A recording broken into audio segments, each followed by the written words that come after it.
just woken up. Worst night's sleep.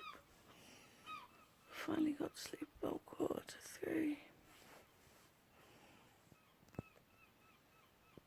But I've just woken up to the most beautiful sight going. I'll take a picture in a minute. So, welcome to vlog number 4. I have a feeling today is going to be a very, it's not going to be a good vlog. It's going to be, I'm tired, very sleepy. Once again, without fail.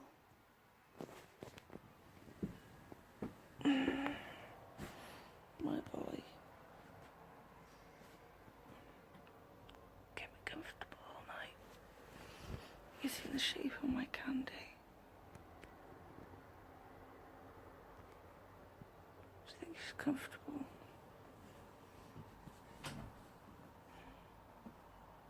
Hello! In the car now on the way to the hospital. I've taken my diazepam. Just waiting for that to kick in. And then that's going to scare myself on this big machine. Swear to God, it better not be too small, I'll cry. I will. You'll hear me crying all the way back in Bangor. My blog this morning was a very tired me.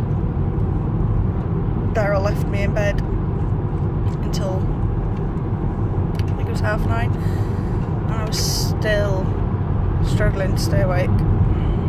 I got up in the end. So I'm going to do this scan now, and then hopefully tomorrow when I go to Glenclwyd, Dr. Bishop might be able to tell me that there's no cancer spread to any part of my body, which will be very good to find out. Hopefully it hasn't spread to my lymph nodes, because that's just a whole pile of shit that add to the fucking crap that I go through. I'm not on my painkillers either until after the scan, so that's going to be fun in a bit. I'm going to be walking like a hobbled old lady. And hopefully after all this is sorted, I can go home and chillax, maybe go for a nap. I shall do another vlog in the hospital in a bit. Bye! Hi guys. So, all ready to go. Amy brought me here. Oh, I feel awful. She couldn't take me home. I'm not allowed near pregnant women or children. Who's coming out for dinner with me later? Not allowed back in the house till 9. So, yeah, I am scared. This shall find us in the down days of cancer. I am shitting myself. I've got no one here with me now. I thought I'd have my friend, and she had to go. So I am literally all alone and scared. I'm trying my best not to cry, because I just want someone here with me. And I'm so scared.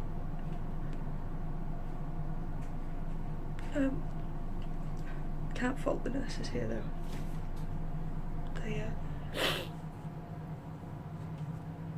They're lovely.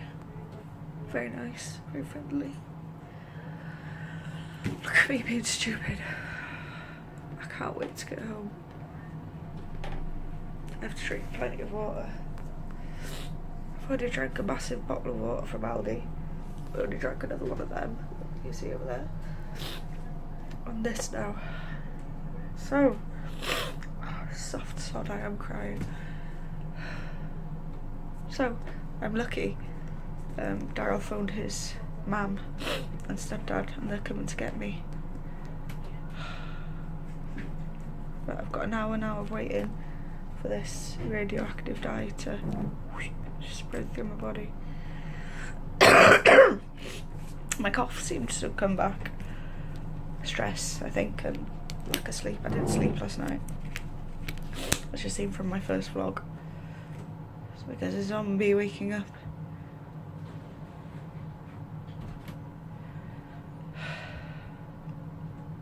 This, guys, isn't the nice part of cancer. This is the scary part. Right now I feel like I'm alone in the world. Sat in a room. Not a very big room, I might add. Yeah, and there's the door there. And I am scared.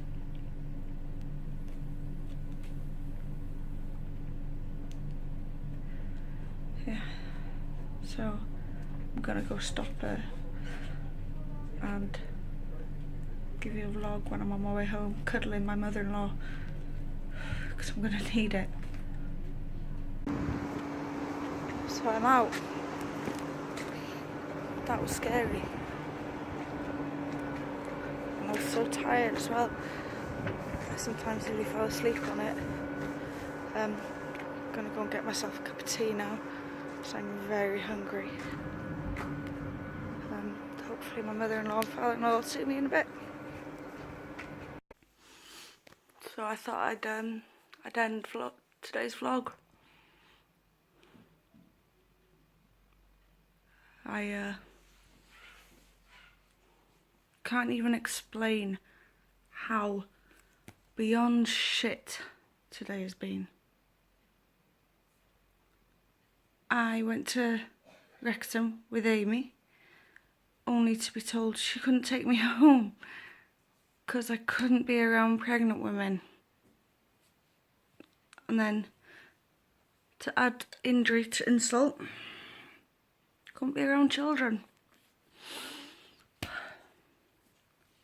Honest to God, when I was sat in that, it was like a big truck on the outside of the hospital in a way, like the breast screening trucks. It was one of them. Never felt so alone. I had no one's fault. And Amy, thank you very much for taking me. You have no idea that hour-and-a-half drive that we had, how much I got off my chest, and how nice it was to talk to someone else and have someone else to talk to. Thank you. From the bottom of my heart, thank you. And thank you for dropping my medication off as well.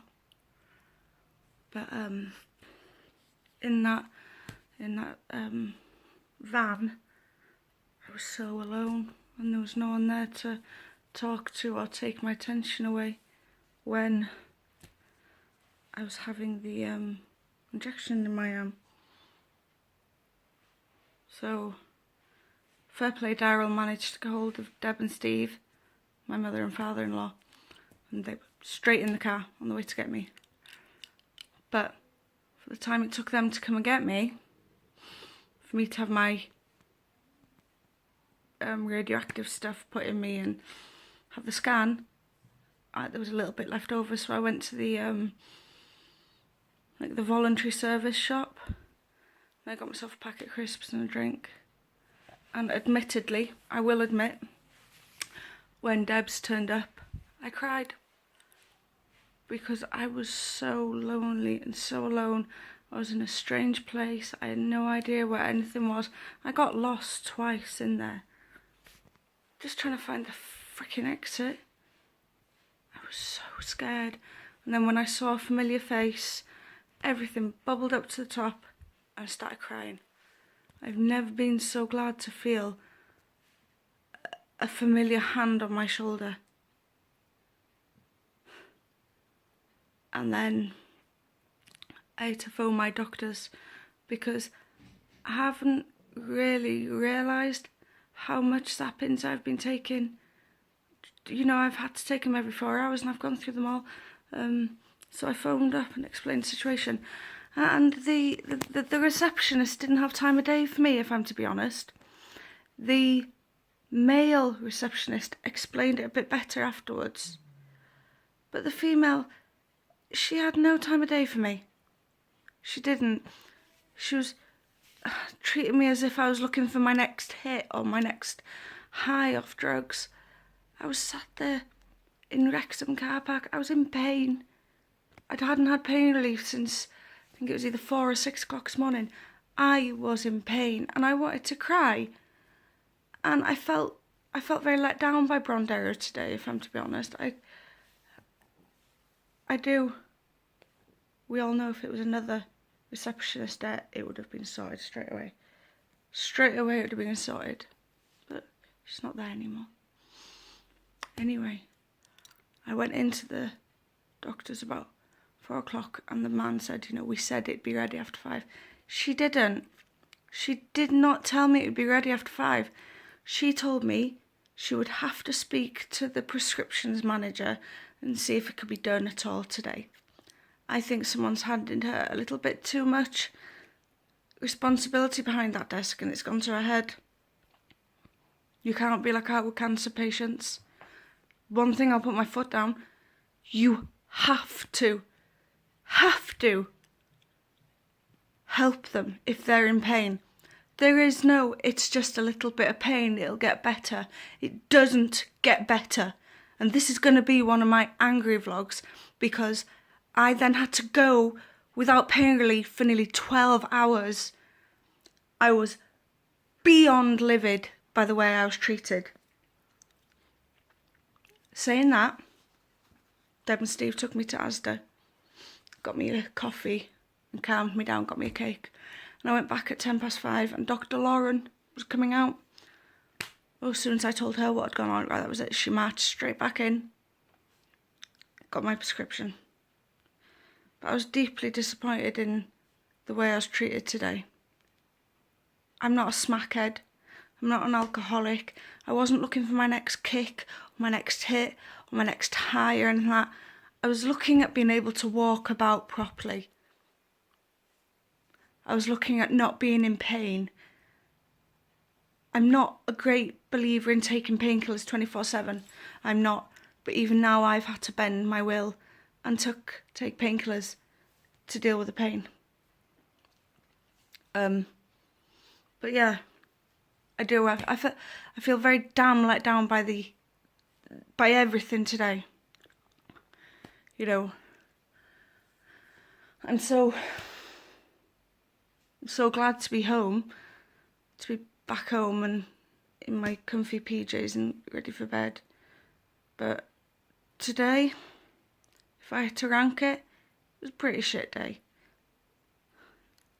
Good point, I got to see Sasha and Casey. Oh, and they're beautiful. I got kisses and cuddles and loves and nose nibbles. That was the nicest thing. I want to thank my mother-in-law and father-in-law for, coming all the way. They don't have to. And they wouldn't even take petrol money. I'm a very lucky girl in that sense. I'm very tired, don't get me wrong. I didn't sleep so well last night. Understandable, I suppose. But yeah, I was quite angry, and I know I came off as quite angry then. It doesn't actually take me a lot to get angry. I get angry quite easy. But when it comes to medication and making sure that you've got all the medication that you need and the pain relief that you need to get through the pain, I do believe then there has to be some kind of understanding, not a little bit of cockiness over the phone. The way I was spoken to, she had no time of day for me. I even explained that I've got cancer and she still had no time of day for me. It was if, do I have to speak to you now? Making a big deal out of cancer. It's not like you're in any pain type thing. That is how I felt today. The man in Brondero, he explained it a lot better. Now, if this ever does get back to them, let me just explain one thing. That girl did not say on the phone that my prescription would be ready for 5 o'clock. She said to me to phone at 5 o'clock and ask if they were able to do it. Now, for me to phone at 5 o'clock, I would have been in Carnarvon. I wouldn't have been able to come to get my prescription, then I would have been stuck with no pain relief over the night. So she needs to be a little bit more careful with how she words things, especially people like me who don't buy other people's bullshit. Now, this is any future people that are going through cancer. Stand your ground when it comes to your medication. Stand your ground and make it quite clear that you will not accept you won't accept half-done stuff. You want your medication. You need your medication. There's a difference with pain relief medication. It's not a case of you want it. I don't want to be on these tablets. I don't like feeling the way that I do. I don't like feeling like I've drank half a bottle of wine day in, day out because I'm on pain relief medication that makes me a bit fuzzy. But if I don't take it, then wow, the pain does hit. And because I take iron tablets, I get very bad constipation. So the zapping helps with the constipation as well as, well, it doesn't help with the constipation, it helps with the pain from it. So when I hadn't had my tablets till gone 5 o'clock, I was in an immense amount of pain. So thank you to that cocky little girl on the reception. You left a cancer patient in a lot of pain.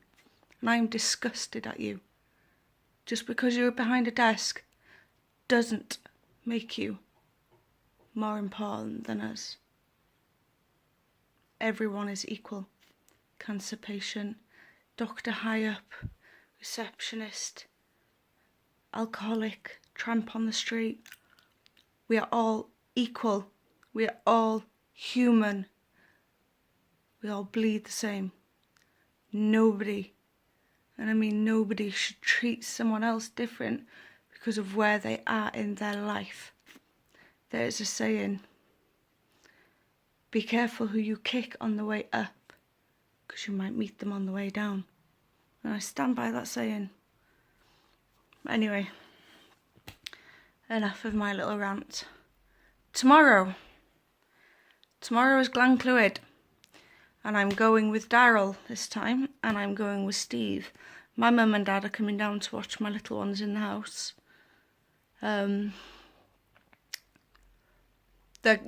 Aria is going to drive my mum crazy by the time I come home tomorrow. That is Aria for you. She's a madam. But, yeah, Glenclwyd tomorrow. I don't know what's happening tomorrow.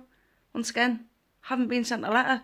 It's not as if I've got a really bad illness, is it, guys? Come on. No letter. All I've got is a date written on a piece of paper. And that's tomorrow at 10:15. I'll find my way around Glenclwyd. It'll be fine. But, yeah, I don't know what tomorrow's about. I think it might be more talking about my treatment, how it'll go, what'll happen, where I will go, and all this and all that. Dr. Bishop is meant to be really nice. So, yeah. But I keep on looking outside because Daryl's sat outside with the dogs. He's given me 5 minutes to do my blog, and it's been 12 minutes. But I had a lot I needed to get off my chest.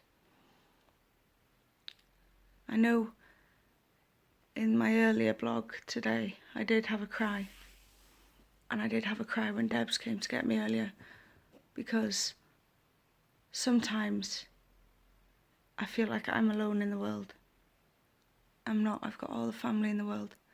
But when I'm left alone with my own thoughts and fear kicks in and my demons start screaming at me, I am the most loneliest person in the world. And today, walking the corridors of that hospital, I was so alone and afraid. It was unreal. I never want to feel like that again. I never want to feel that alone, that afraid, that scared. I don't ever want to feel like that again.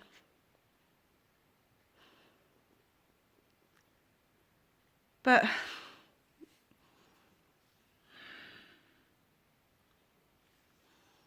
Sorry I'm getting all teary up again.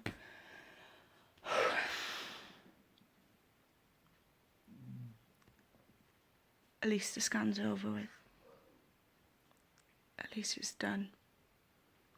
And I can get the results in a couple of days. And I can go on from there. But for now, I am beyond shattered. I am going to bed. Knowing my luck, I'll still be up 2-3 o'clock in the morning. But it's Shark Week on Discovery. Yes! Love sharks. So interesting. A 16-foot one was found, well, seen off the coast by us here. It was a basking shark, but 16 foot. Wow. Find them so interesting. Anyway, peoples, have a good night's sleep. Have a good Wednesday tomorrow. And I shall speak to you again tomorrow. Natalie out. Mwah!